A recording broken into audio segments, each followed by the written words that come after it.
Salut les collectionneurs, bienvenue sur Baka, on se retrouve pour le Wonderfest 2023 Winter avec les annonces de cette année, on est chez Fring. On est chez Fring et on commence du coup avec deux propositions Azur Lane, avec d'un côté cette figurine de Chapayev White Cavaliers Respite Version et de l'autre la Galissonnière Black Cat of All Hallows Eve Version de long titre pour des figurines de qualité. Ouais, bah en tout cas Chapayev c'est une proposition plutôt sympathique, hein. Elle mange des donuts au sol sur un tapis. Faut voir ça comme ça. J'avais dit dans de précédentes vidéos que le plastique transparent j'aimais pas sur certaines robes. Là je trouve, à contrario justement, que l'utilisation du plastique transparent est intéressant sur la nuisette, tu vois, ça fait vraiment nuisette. Et aussi l'utilisation du clear sur cette mèche qui retourne devant, ça fait un aspect très manga où les mangaka trichent souvent en dessinant l'œil malgré tout derrière la mèche qui se trouve normalement devant et qui devrait cacher. Là j'ai l'impression qu'on essaie de rendre cet effet. Ouais, non, elle est quali pour moi en tout cas, j'aime beaucoup. Puis la Galissonnière, bon écoute, on est sur de la tuerie, hein, que ce soit les cheveux, le sculpte, les bas qui sont réels, les loups-boutins, il y a tout qui est là. Hein. Ouais, l'effet des bas qu'on retrouve aussi sur les manches et tout ça. Non, cette figurine-là, même je la préfère à la précédente, hein. Le sculpte a l'air phénoménal. C'est du 1/4, hein, donc ça sera de grandes figurines, sachez-le. La figurine suivante, c'est du 1/4 aussi, c'est Mashiro Shizuyama, qu'on avait déjà vu avec une arme. Donc là, cette fois, elle n'a pas son arme. C'est un peu dommage, elle est pas de qualité égale aux autres, je trouve. Après, c'est pas Azur Lane, hein, c'est Blue Archive cette fois. Un petit peu plus plate en rendu, je trouve. Voilà, elle dégage moins de choses, quoi. Ouais. Si tu veux quelque chose qui en dégage un petit peu plus, hormis les premières, on a cette Fate Grand Order Ruler Altria Pendragon. Pense le bleu, le pétant, le jaune pétant, les dorures, ça se voit. Ouais, après moi, tout comme la précédente, je suis pas, voilà, elle vient pas me chercher. Son visage ne vient pas du tout me chercher. Son visage, il me dit, bon, je marche dans la rue, je suis stone, je regarde au loin, mais j'ai pas envie de partir à l'aventure, quoi.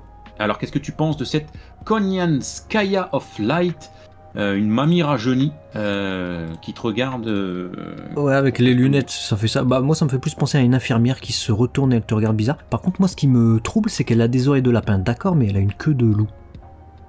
Ouais, c'est chelou. C'est quoi le juste milieu, les gens? Je sais pas. C'est conceptuel. Ouais. Voilà. Qu'est-ce que vous pensez de ce concept? Écoute, bon, conceptuel tout comme ces deux bunny girls hein, qui sont tirées d'illustrations de Ikomochi. Natsume d'un côté, très blanche, hein. Elle est pâle, et de l'autre côté Aoi, elle s'appelle bleue mais elle est pas bleue, elle est noire. Ouais, je pense que c'est le bleuté d'un petit peu ses cheveux, mais c'est des monochromes bunny, donc bon, ça prend son sens, hein, blanc d'un côté, noir de l'autre. Ouais. Ça vient pas me chercher personnellement. Moi non plus, je préfère la Aoi que je trouve très bien sculptée, les cheveux surtout, les cheveux j'aime beaucoup, et puis peut-être aussi les oreilles de lapin sur le dessus, on ressent bien la matière je trouve. Ouais. Mais voilà, c'est pour les fans je pense, hein, c'est vraiment... Par contre, une qui peut venir chercher pas mal de fans de Kimetsu no Yaiba, c'est cette figurine Demon Slayer 18 Tengen, mais qui coûtera super cher, on a vu 400 €. Bah, je te valide, j'ai vu d'autres visus de cette 18 Tengen, moi elle vient me chercher. Hein. Je la trouve, elle vient me chercher, mais avec 400 €, est-ce que tu vas la chercher? Non, je la laisse où elle est, mais voilà, disons qu'elle me tente, mais ça restera une tentation. Je ne ferai pas comme Oscar Wilde qui dit que le meilleur moyen de résister à la tentation, c'est d'y céder. Non, elle restera dans les salons. Bah dites-nous dans les commentaires si vous êtes suffisamment fan de Demon Slayer ou du personnage d'Uzui pour aller acheter cette figurine qui coûtera super cher. On a aussi du côté d'Azur Lane d'autres 1/4 qui coûteront certainement bonbon, mais la réalisation là, elle est tout aussi exceptionnelle. Hein. Cette Reno Benino, rien à dire, le corps avec la pose sur la chaise phénoménale, le sculpte, le barésie. Ouais, j'ai rien à dire, on dirait une vraie femme, on dirait le mouvement d'une vraie femme, c'est incroyable, ils sont de plus en plus ouf sur ça. Et l'autre, je préfère la Reno Bonino, mais la Boise, je pense. Elle est pas en reste, hein. L'amas de cheveux comme ça avec 50 000 coupes en une, c'est top. Moi j'adore la pose un peu réservée comme ça, mais qui malgré tout... La figurine parvient à être impactante alors que le personnage, t'as l'impression qu'il a envie de se cacher.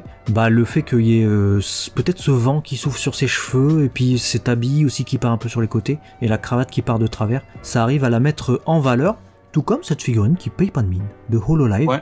Usada Pekola qui fait penser un peu à du Hatsune Miku. Il y aura débat apparemment sur cette figurine, ça sera une scale figure 1/4 aussi. J'ai du mal à l'imaginer 1/4 par contre.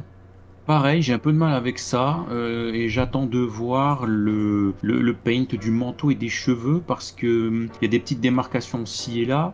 Ça peut être totalement gommé dans le paint parce que c'est pas quelque chose de dégueulasse, mais pour que ça crée vraiment quelque chose d'homogène, parce que si on a un effet tissu en soi, en vrai, on a l'habitude de les voir à moitié à Walpé les Bunny, on va pas se mentir, donc on sait que Freeing a cette capacité à faire des vrais bas. Mais du coup, avec un gros manteau comme ça de fourrure, type vraiment limite, il fait froid.